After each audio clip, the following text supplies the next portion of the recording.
हाय, श्री स्वामी समर्थ. सगळ्या गोडताईंचं माझ्या ब्लॉगमध्ये पुन्हा एकदा स्वागत आहे. शुभ गुरुवार. तर सगळ्यांची पूजा वगैरे मांडून झाली असेल. आज शेवटचा गुरुवार आहे. माझी पण झाली आहे. बघा, पूजा मांडली आज. खूप वेळ, जरा 1-1.5 तास तरी लागला पूजा मांडायला, कारण आज शेवटचा दिवस असल्यामुळं जरा निवांत मांडली होती व्यवस्थित. आणि ही साडीचीच, घरातली साडी आहे, त्याचंच देवीला बनवलेलं आहे वस्त्र. सगळी पूजा वगैरे मांडून झाली आहे. पुस्तक वाचून झालं. नैवेद्य वगैरे दाखवला आहे.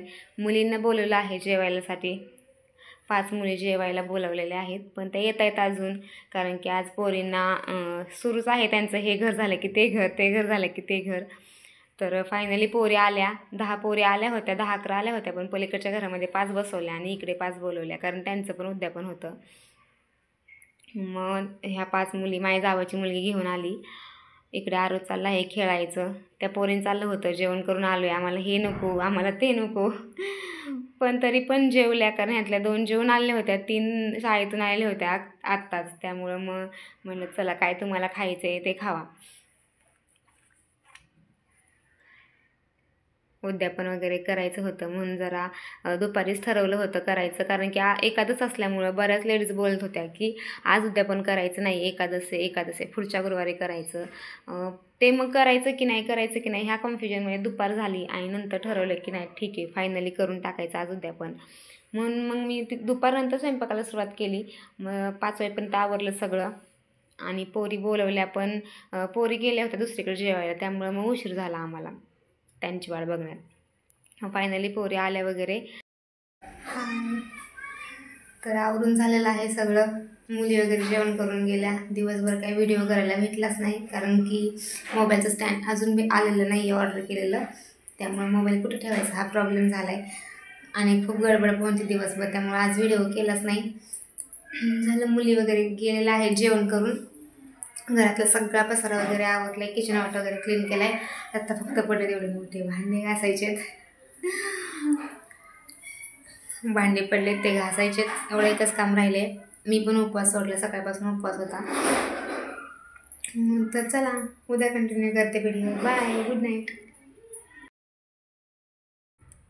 तर सकाळचाच व्हिडिओ मी कंटिन्यू करत आहे ह्याच्यामध्ये, कारण की तो रात्रीचा जो व्हिडिओ होता तो थोडाच होता. म्हटलं ठीक आहे, ह्याच्यामध्येच कंटिन्यू करावा. सकाळी सगळे काम वगैरे आवरलेलं आहे घरातलं, आणि आता उद्यापन करायचं आहे, म्हणून मग दिवा लावून घेतला. देवीची आरती वगैरे करायची, आणि नंतर मग हे सगळं जे देवीचं आहे ते सगळं उद्यापन करावं लागेल. त्याच्या अगोदर आरती करायची होती. आरवला आंघोळीला पाणी दिलं होतं, त्यामुळे तो तिकडे होता. म्हटलं तोपर्यंत, तो बाहेर येईपर्यंत करावं हे पटकन, कारण तो जर बाहेर आला की मग मला काहीच करू देणार नाही, पटपट सगळं त्यालाच करायचं असतं. काल तर त्यांनी पूजा मांडताना मला खूप त्रास दिलेला होता. प्रत्येक गोष्ट मम्मी मलाच करायची, मीच बसवणार देवीला, मीच घालणार देवीचे कपडे, एवढे करत होता तो की मला इतका वैताग आला होता त्याचा. म्हणून मग मी आज बरोबर डोकं चालवलं. त्याला आंघोळीला पाणी दिलं. तो पाण्यामध्ये तासभर बसतो खेळत, आणि नंतर मग मी त्याला आंघोळ घालून बाहेर आणते. त्यामुळं म्हणलं आता त्याला नको इथे मध्ये मध्ये करायला, त्याला पाणी द्यावं, म्हणजे तो बसतो मग शांत. कारण तो असला की माझ्या 15 मिनटाच्या कामाला 30 मिनटं लागतात. रांगोळी पण एवढी छान आली होती रात्रीची, पुसूसुद्धा वाटत नाही आहे, पण आता काय पुसावीच लागेल, किती दिवस ठेवणार आहे तिला. पण खूप छान आली होती रात्रीची रांगोळी. येल्लो आणि रेड दोन्ही कलर, ही व्हाईट कलरची फरशी आहे, त्यामुळे त्याच्यावरती हे 2 कलर जास्त उठून दिसतात. झाले 4 गुरुवार. हे असले टॉवेल्स मी फक्त देवासाठी आणलेले आहेत, मंदिर पुसायला, दरवाजा पुसायला, उंबऱ्यासाठी, आणि देव वगैरे ठेवण्यासाठी धुवून वगैरे, त्यासाठी मी हे असले टॉवेल घेतलेले आहेत, गावाकडून खास आणलेले आहेत त्याच्यासाठी मी.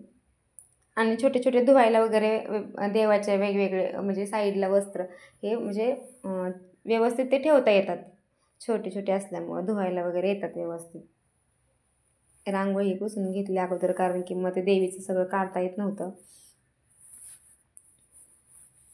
लाईटिंग वगैरे रात्रीच केली होती, ती रात्री परत काढून ठेवली होती, कारण आरव सारखा हात लावत होता, आणि आरवकडून एक लाईटसुद्धा, म्हणजे एक लाईटिंगची वायर तुटली होती. मग ती रात्री एक वायर जळली, आणि एक होती शिल्लक चांगली, कारण तो ह्याची पण वाट लावल म्हणून मी ती रात्री झोपतानाच काढून ठेवली होती. बॅकग्राऊंडला असा कपडा लावल्यामुळं जरा व्यवस्थित शो दिसत होता. दर गुरुवारी नव्हते करत मी एवढं, पण आता हा शेवटचा गुरुवार होता म्हणून व्यवस्थित केलं होतं सगळं.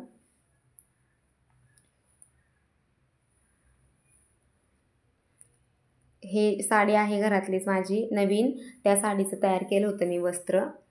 आणि ही साडी अशी आहे की एकदम चापून चुपून व्यवस्थित अशी, म्हणजे नाही का साडी मऊ आहे सुत्याचं, त्यामुळं हे जमलं होतं व्यवस्थित छान करायला. देवीचं वस्त्र शिवायला आता माझ्याकडे मशीन नाही आहे त्याच्यामुळं प्रॉब्लेम आहे. शिवता येतं पण मशीन नाही त्यामुळं नाही शिवत आहे. नाही तर खूप छान छान वस्त्र शिवले असते. पण आता नेक्स्ट इयर ज्या जागेवर पूजा मांडली ती जागा लगेच साफ करून नसते घ्यायची, म्हणून मग तिथे म्हणजे लगेच ती जागा पूर्ण मोकळी क्लीन करून नाही घ्यायची, म्हणून थोडा वेळ तिथं दिवाबत्ती ठेवायचा. म्हणून ते दिवा आणि अगरबत्ती लावून ठेवली होती. साडीची घडी घालून ठेवावी म्हटलं.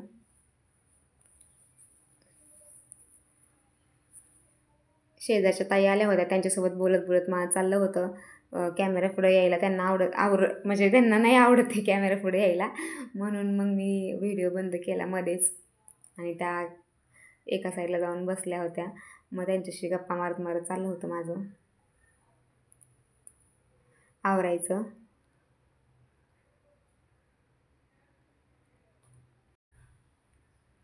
आरवची आंघोळ वगैरे झालेली आहे. आरवचं आवरायचं आहे अजून, त्याला फक्त कपडे घातले, त्याचा मेकअप करायचा राहिला आहे अजून. एकदा राहिला ना राहतो. कालसुद्धा त्याला आंघोळ घातली होती फक्त मी, आणि त्याचा मेकअप करता आज दिवसभर राहिला होता तो, कारण की माझ्या पाठीमागे माझी कामं होती. आरवकडे लक्षच नव्हतं काल दिवसभर माझं. इकडे चाललंय आरवचं, मला घर बनवून दे घर बनवून दे, कारण की त्याच्यासोबत खेळायला आता कोण नाही आहे. मग असा खुर्च्या मांडतो, त्याच्या खाली जाऊन बसतो मग तो मोबाईल बघत. त्याचा मेकअप राहिला होता म्हणून त्याचा मेकअप केला. त्याला पावडर लावायला तर अजिबात आवडत नाही, खूप चिडचिड करतं पावडर लावायला लागलं की. आणि त्याला काय झालं आहे काय माहिती, 2-4 दिवस झाला असा कोटच घालतो आणि बोलतो मी नरेंद्र मोदी आहे. आणि प्रत्येक ड्रेसवरती त्याला वरून हे जॅकेट आहे 2-3 ते जॅकेटच घालायचे असतात. कोणता पण ड्रेस घाला पण वरून हे जॅकेट रोज घालते तो, 4-5 दिवस झाले. तर चला बाय, उद्याच्या व्हिडिओमध्ये भेटू. व्हिडिओ कसा वाटला सांगा.